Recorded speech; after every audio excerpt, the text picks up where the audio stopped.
Comment gagner de l'argent grâce à l'immobilier au Canada? J'ai décidé que dans cette vidéo, je vais vous montrer 16 stratégies qui vont te permettre de gagner au moins 5 000 $ par mois grâce à l'immobilier au Canada. Salut à toi et bienvenue dans cette nouvelle vidéo. Si c'est la première fois que tu me découvres, sache que je m'appelle Arthur et sur cette chaîne, je partage des informations sur l'investissement immobilier au Canada, l'éducation financière au Canada et les réalités de la vie au Canada. Si ce sont des thématiques qui t'intéressent, abonne-toi, partage la vidéo et surtout n'oublie pas d'activer la cloche de notification pour être informé des vidéos que je publie hebdomadairement. Avant d'entrer dans le vif du sujet, j'ai une petite annonce pour toi. Reste très attentif parce que c'est quelque chose qui va certainement t'intéresser. Tu regardes mes vidéos certainement parce que tu es intéressé à investir en immobilier au Canada et tu as des difficultés suivantes. Tu n'as pas la mise de fonds, tu ne parviens pas, n'est-ce pas, à épargner suffisamment d'argent pour constituer ta mise de fonds afin d'investir en immobilier. Tu aimerais investir en immobilier, mais tu as la difficulté sur le plan financier. Tu aimerais savoir, n'est-ce pas, des stratégies pour investir en financier telles qu'on nous dit sans argent. Alors, je suis passé par ces étapes. J'ai été dans la situation où je n'avais pas d'argent, où j'avais de la difficulté. Ça m'a pris depuis 2020 que j'ai décidé, ça m'a pris énormément et ce n'est que vers 2022 que j'ai trouvé des stratégies pour investir en immobilier au Canada sans argent. Et c'est ce que j'ai fait pour acheter mes deux premiers immeubles. Alors, si tu veux en savoir plus sur ces stratégies, si tu veux savoir comment investir en immobilier au Canada sans argent, quand je dis sans argent, ça veut simplement dire que l'argent ne vient pas de toi, ça ne vient pas de tes poches. Alors, j'ai créé un cours qui s'appelle le financement créatif. C'est un cours dans lequel je partage globalement, il y a deux stratégies qui sont enseignées dans ce cours. Première stratégie, c'est une stratégie qui te permet d'investir sans mise de fonds, c'est-à-dire sans mettre l'argent de tes poches ou en mettant très peu d'argent de tes poches. Et la deuxième stratégie, pour ceux qui veulent acheter leur immeuble, n'est-ce pas, c'est d'aller chercher l'argent, la liquidité nécessaire pour, n'est-ce pas, ensuite investir en immobilier. C'est très important. Vous allez rencontrer certaines personnes sur les réseaux sociaux vont vous dire, non, investis d'abord, tu vas trouver l'argent après. Quand tu as le deal, le bon immeuble, tu vas trouver l'argent. C'est certainement vrai, mais je vous dis, il faut être prêt financièrement ou alors avoir des stratégies pour trouver le financement lorsque vous souhaitez investir. C'est une stratégie que vous devez mettre en place avant même de vous lancer plein pied dans la recherche de l'immeuble qui va, n'est-ce pas, vous permettre de générer des cash flows. Si, n'est-ce pas, ce cours-là t'intéresse, je suis en train de le construire actuellement. Il y a 5 modules disponibles sur 10. Contacte-moi, écris-moi en dessous de cette vidéo. Il y a un lien. Il y a également un lien pour prendre rendez-vous avec moi. Écris-moi que tu dis, je veux la formation sur le financement créatif ou tu prends rendez-vous avec moi pour qu'on en discute. Pour ceux qui vont prendre la formation dès maintenant, avec 5 modules au lieu de 10, vous allez bénéficier à plus de 50% de réduction sur le prix initial. Contactez-moi pour qu'on en discute et ça me ferait plaisir. Alors, pour revenir dans le sujet, j'ai décidé que dans cette vidéo, je vais vous partager 5 stratégies qui vous permettent de gagner de l'argent en immobilier. Alors, contrairement à ce qu'on voit sur les réseaux sociaux, l'immobilier n'est pas simplement ça. Ok? L'immobilier, il y a deux types de stratégies. Bien sûr, en dehors des 5, il y a des stratégies qui sont qualifiées de stratégies actives et il y a des stratégies passives en immobilier. Les stratégies passives, ce sont des stratégies qui vous permettent de mettre le système en place une fois. Vous fournissez les efforts pour mettre le système en place une fois et le système vous génère, n'est-ce pas, de l'argent de façon continue. Ça peut m'aller toute votre vie lorsque le système a été bien mis et qu'il est entretenu. Maintenant, le système actif ou la méthode active, c'est simplement une méthode où vous faites les efforts. À chaque fois, vous devez faire les efforts pour gagner votre argent grâce à l'immobilier. Ok, et je vais vous donner 5 stratégies. Chacune de ces stratégies va, n'est-ce pas, aller avec l'une de ces deux méthodes. La première stratégie, en fait, c'est la location. Je vais appeler ça la location classique ou la location long terme. Pour ceux qui ont immigré au Canada, qui sont là depuis ou bien même qui viennent d'arriver au Canada, C'est dans ce type d'immeuble que vous vivez, que nous vivons lorsqu'on vient d'arriver. C'est-à-dire, on recherche un logement où nous allons louer, nous allons payer. Nous recherchons un 3,5, un 4,5, un appartement avec 2 chambres, avec une chambre, ainsi de suite, un studio. Et on vit à l'intérieur, on paye un loyer chaque mois. Ça, c'est une stratégie qui est, n'est-ce pas, passive. Passive.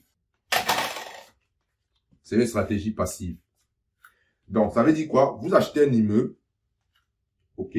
Vous achetez un immeuble et vous vous arrangez à ce que chaque mois, lorsque vous prenez les revenus, moins les dépenses, il va vous rester ce qu'on appelle le cash flow. Le cash flow. Il faut que ça soit positif. Il faut que ça soit positif. Revenu moins dépenses soit positif. Et, n'est-ce pas, de façon générale, ok, les revenus que vous pouvez gagner à partir de cette stratégie, il faut viser entre 75 $ par lot, de 75 parfois à 150 $ par logement, par mois. Ça, c'est ce qu'il faut viser. Moi, quand j'achète de l'immobilier, c'est le résultat que moi je vise. Si le cash flow ne s'inscrit pas dans cette ordre-là, ça sera difficile pour moi de l'acheter. Donc, ça, c'est la première stratégie. Ce qui fait que si vous achetez un immeuble qui a 4 appartements, ben, vous devez viser entre 150, 4 appartements. Donc, vous faites ici, ça va vous donner le cash flow. Il faut que ça soit entre 300 $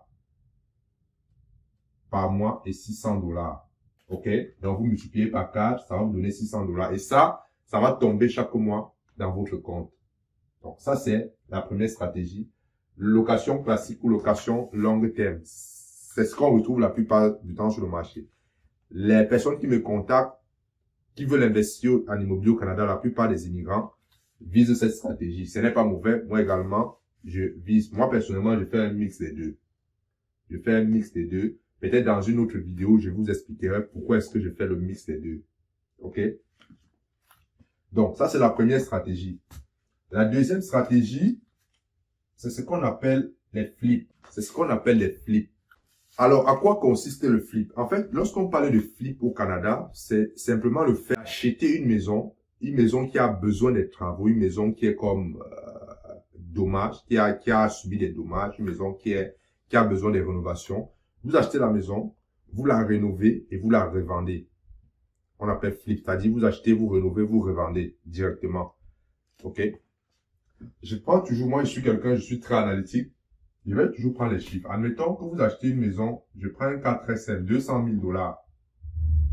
OK? Et je rappelle que cette stratégie, c'est une stratégie active parce que vous devez trouver la maison, vous devez faire des travaux, vous devez vous occuper de la vente. Elle est active. OK? Vous achetez une maison à 200 000 $. Vous mettez, par exemple, je dis n'importe quoi, vous mettez des travaux 30 000. Ça revient à 230 000. OK? Et vous revendez la maison, par exemple, à 350 000. OK? Vous revendez la maison à 350 000, vous venez de faire un profit à peu près de 120 000 $. Vous venez de faire un profit de 120 000 $. Ça, c'est possible, c'est faisable. Ce que j'ai dit là, c'est de façon grossière. Mais en principe, avec cette stratégie, par flip que vous devez faire, vous devez viser au minimum. Au minimum. Bien sûr, ça, c'est à moi. Vous pouvez viser plus, vous pouvez viser moins. Après tous les dépenses, vous devez viser au minimum 30 à 35 000 $. Lorsque vous appliquez cette stratégie. OK? Moi, j'ai des amis que j'ai rencontrés sur le terrain d'investisseurs, ils font ça. Et eux, ils n'ont besoin uniquement des fonds. Ils font 4 flips, parfois 6 flips par année. Imaginez 30 000 $ fois 6, ça fait à peu près 180 000 par an. Il y a d'autres qui vont à 20 000 $. Ils font 5 flips, ça fait 100 000 $ par an. Donc, ça, c'est la deuxième stratégie que vous pouvez utiliser. Donc, il n'y a pas que ces stratégies que vous pouvez utiliser pour gagner de l'argent en immobilier.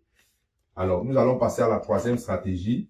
La troisième stratégie, c'est ce qu'on appelle la recherche d'aubaine. Ou ce qu'on appelle la flip, le flip de PA. Flip de PA. PA signifie les promesses d'achat. J'expliquerai ça dans une autre vidéo. Si vous êtes nouveau au Canada, vous vous intéressez à l'immobilier, vous ne savez pas, écrivez-moi en commentaire qu'est-ce que c'est qu'une PA. Je vais vous expliquer. OK? Donc, ce qu'on appelle la recherche d'aubaine, ça veut dire quoi? C'est une stratégie que moi je conseille aux débutants. C'est une stratégie qui m'a vraiment aidé et qui continue à m'aider aujourd'hui. OK? Ça veut dire quoi? Vous recherchez des immeubles rentables pour des investisseurs. Vous allez sûrement me poser la question, pourquoi tu recherches les immeubles pour les investisseurs alors que tu es investisseur? Alors, je vais vous expliquer pourquoi je fais ça, pourquoi d'autres personnes font ce genre d'activité. Je vais d'abord vous expliquer le principe. Donc, votre travail en tant que rechercheur d'aubaine, c'est de chercher des immeubles qui, par exemple, vont permettre de faire des flips, comme je viens d'expliquer, qui vont aussi permettre, n'est-ce pas, de faire de la location long terme. C'est-à-dire qu'il y a un potentiel de rendement. OK? Et lorsque vous trouvez ce genre d'immeuble-là, vous signez une promesse d'achat et vous revendez la promesse d'achat. C'est-à-dire vous revendez la promesse d'achat à un autre investisseur. Et avec cette stratégie, vous pouvez viser minimum entre 5 000 $. C'est une stratégie, vous pouvez viser minimum entre 5 000 $ à 15 000 $. Donc, on va prendre le minimum 5 000 à 10 000 $. Ça, c'est par transaction. OK? Si vous en faites un par mois, vous pouvez calculer sur 12 mois ce que ça vous fait. Je connais un gars que j'ai rencontré dans une soirée. En un an, il a fait 1 million de $ avec cette stratégie. Il trouve des immeubles, il revend. Alors, pourquoi quelqu'un va, n'est-ce pas, vendre, n'est-ce pas, les aubaines à d'autres investisseurs? Vous devez savoir qu'en immobilier, chaque investisseur connaît son profil d'investisseur. Moi, par exemple, je sais que je n'ai pas toutes les compétences, par exemple, pour faire un flip, comme j'ai expliqué dans la deuxième stratégie. Je n'ai pas toutes les compétences pour faire un flip. Ce qui fait que quand je trouve ce genre d'immeuble, au lieu de perdre le deal, parce que je ne peux pas faire un flip, je ne peux pas faire des rénovations et tout ça, au lieu de perdre, c'est-à-dire de laisser passer, je signe et je vends à quelqu'un qui peut le faire. Vous comprenez un peu? C'est la même chose pour les immeubles. Si par exemple, je tombe sur un immeuble qui est rentable et que le vendeur me propose un prix dont je n'ai pas la mise des fonds, la capacité pour l'acheter, au lieu de le laisser passer, je signe et je vends à un investisseur qui a les moyens, n'est-ce pas, de faire le deal. OK? Ces informations que je vous donne, cette vidéo, je sais qu'elle ne doit pas faire trop de vues, ça, je m'en fous. Mais les peu de personnes qui vont voir cette vidéo et qui vont avoir cette information, ça vaut une mine d'or. Il y a peu de gens qui parlent de ça sur les réseaux sociaux. Mais ça existe dans nos communautés. Je ne vois pas tous les gens qui en font. Je connais une ou deux personnes qui font ça, mais ils ne sont pas très publics dans nos communautés, les immigrants, surtout africains. Donc ça, c'est une stratégie qui est une stratégie. Vous comprenez que c'est une stratégie qui est, n'est-ce pas, active. C'est-à-dire, vous devez mettre l'effort pour, n'est-ce pas, trouver le deal. La quatrième stratégie, ça c'est quelque chose, si vous êtes attentif sur les réseaux sociaux, vous allez, j'ai déjà dit, la quatrième stratégie qui, elle, je vais dire, c'est semi-passif, semi-actif. Je vais vous expliquer pourquoi. C'est l'achat et le lotissement des terrains. L'achat et le lotissement des terrains. En Afrique, nous connaissons cette activité, le lotissement des terrains. Je connais des gens en Afrique qui achètent des terres, font des subdivisions et revendent. C'est la même chose. Juste qu'au Canada, c'est un peu plus réglementé, ça ne se fait pas n'importe comment. Moi, j'ai déjà acheté un terrain et je vous assure que le processus pour acheter un terrain est très différent de ce que nous connaissons dans nos pays. Il y a vraiment une certaine réglementation qui vous devez respecter. Donc, le but ici, c'est d'acheter un terrain. Je prends un exemple. Vous n'êtes pas obligé d'acheter de très gros terrains. Vous n'êtes pas obligé d'acheter des terrains dans les centres-villes. Vous pouvez acheter des terrains dans les localités qui sont en pleine expansion, des localités où les gens sont en train de venir, c'est-à-dire des nouvelles villes. Vous achetez moins cher. OK? Je vais prendre un exemple. Admettons que vous achetez un gros terrain. Sachez que généralement, les banques ne financent pas les terrains. Donc, il va falloir que vous trouviez des stratégies pour trouver de l'argent afin d'acheter. Les banques, généralement, ne financent pas les terrains. Généralement, il y a certaines banques qui financent, mais en principe, les banques ne financent pas les terrains. OK? Soit vous travaillez avec certains partenaires que je partage dans la formation dont je vous ai parlé, la formation qui vous permet d'aller investir en immobilier sans votre propre argent, trouver l'argent pour investir. Je partage cette stratégie dans cette formation. Donc, si vous êtes intéressé, contactez-moi, il y a des liens en dessous. Je vais vous montrer tout ça. Donc, les banques ne financent pas les terrains. Il y a certaines banques qui financent, mais la majorité ne finance pas les terrains. Donc, le but, c'est quoi? Vous achetez un terrain, vous faites subdiviser le terrain. Admettons que vous avez acheté le terrain, je vais dire n'importe quoi, à 200 000 $. Bien évidemment, vous devez connaître, analyser le secteur avant d'acheter parce que vous ne pouvez pas arriver dans un secteur où vous achetez à n'importe quel prix. Il faut connaître à combien ça se vend, à combien ça s'achète. Ouais, vous devez faire une analyse du marché. Donc, ici, vous achetez un grand terrain. Vous pouvez subdiviser en 4. Je fais ça simple. Et vous subdivisez en 4. Vous pouvez revendre chaque partie, disons, à 80 000. J'ai dit n'importe quoi. OK. 80 000 $ chacun. OK. Vous voyez ici que vous avez vendu 320 000. OK. Voilà le prix. Donc, vous avez potentiellement fait un profit. Je vais faire simple, disons 100 000. Vous allez faire un profit de 100 000. Pourquoi? Parce qu'il y a 20 000. Il y a des frais que vous devez dépenser pour faire, n'est-ce pas, faire des lotissements. Il y a des frais. Donc, je suppose, c'est 20 000. Vous allez faire 100 000. Donc, lorsque vous faites le lotissement des terrains, vous devez viser, OK, au minimum, par lot de terrain, vous devez viser au moins 25 000 de profit. Sur chaque lot que vous faites. 20 000 à 25 000. 20 000 à 25 000. Donc, pour subdiviser en cas, vous devez viser au moins 100 000. Minimum, c'est 100 000 ou 80 000 que vous devez viser. Pourquoi c'est une méthode à la fois passive et active? Pourquoi passif et actif? Passif, actif, c'est lorsque vous cherchez le terrain. OK? Lorsque vous cherchez le terrain, vous êtes actif, vous devez mettre des efforts pour chercher. Mais une fois que vous avez trouvé le terrain, le reste, les activités qui vont consister à faire des lotissements, faire des servitudes et autres, ce n'est plus vous. Votre rôle sera simplement de faire le suivi parce que ce sont des professionnels. Vous allez par exemple travailler avec un arpenteur. Lui, c'est son travail de faire des subdivisions, donner certains numéros. OK? Donc, c'est une stratégie qui à la fois, c'est actif et passif. Et la dernière stratégie, n'est-ce pas, pour gagner de l'argent en immobilier, c'est, je partage ça ici, c'est la construction neuve. Cette stratégie aussi, elle est passive et active. Ça fonctionne comme le lotissement de terrain. OK? Elle est passive et active. Donc, la construction neuve, elle, c'est simplement vous trouvez le terrain, vous achetez le terrain, vous faites toutes les procédures pour construire et vous embauchez des professionnels pour construire. Et à la fin, vous devez viser un profit entre 10 à 15%. Je dirais 15, aujourd'hui c'est 15 à 20% des profits. OK? Ça veut dire quoi? Si votre projet va vous coûter, j'ai dit n'importe quoi, 1 million, vous devez viser au moins 100 000. Un minimum 100 000 de profit à la fin du projet. OK? Donc, le processus de construction, le processus d'achat des terrains, recherche d'aubaine, ce sont des processus, tout ce que je vous explique là, en dehors des flips que je n'ai pas encore fait, tous ces processus-là, je suis déjà passé.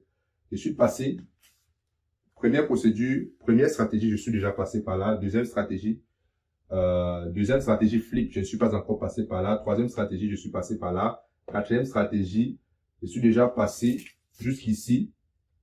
Dans les prochains jours et les prochains mois qui suivent, je vais également passer là. Et cette stratégie, je suis en cours. Ça, c'est en cours, c'est-à-dire la construction. Sachez que même ici au Canada, vous pouvez acheter des terrains, vous construisez. Ça n'a rien d'étrange. Du moment où vous connaissez la procédure, vous pouvez le faire. Donc, ne vous limitez pas parce que non. Faut arrêter ça. Faut arrêter ça. Donc, je pense que d'ici la fin d'année ou au plus tard l'été prochain, je serai passé à travers tous ces processus-là. Mais pour l'achat du terrain, je suis déjà passé. Le lotissement, c'est en cours. Et la construction d'ici l'été, je serai passé par là et je vous partagerai les résultats. Donc, voilà donc, ces stratégies, il y en a plusieurs. Je ne vais pas juste partager tout ça ici. J'ai une formation sur l'investissement immobilier où je partage plus que ça. Je partage. Bref, voilà ces stratégies pour gagner l'argent en immobilier. Vous pouvez choisir un créneau qui vous convient en fonction. Mais lorsque vous êtes débutant, la troisième stratégie qui permet, n'est-ce pas, de rechercher, c'est la plus facile et la moins coûteuse pour investir en immobilier. OK? Donc, j'espère que tu as aimé cette vidéo. Une fois de plus, je rappelle juste l'annonce. Si vous n'avez pas de mise de fonds ou si vous souhaitez savoir comment trouver votre mise de fonds pour investir, comment investir sans mise de fonds en sortant moins d'argent de votre poche, les stratégies que moi-même j'ai utilisées, que j'utilise, j'ai fait un cours dans lequel je partage ces différentes stratégies qui vont vous permettre, n'est-ce pas, d'acheter votre premier immeuble en sortant moins d'argent ou pas d'argent de vos poches. Contactez-moi, ça me ferait plaisir. Il y a des liens en dessous de la vidéo. J'espère que vous avez aimé la vidéo. Si vous avez des questions, mentionnez-les moi en commentaire, écrivez-moi. Ça me ferait plaisir de vous répondre.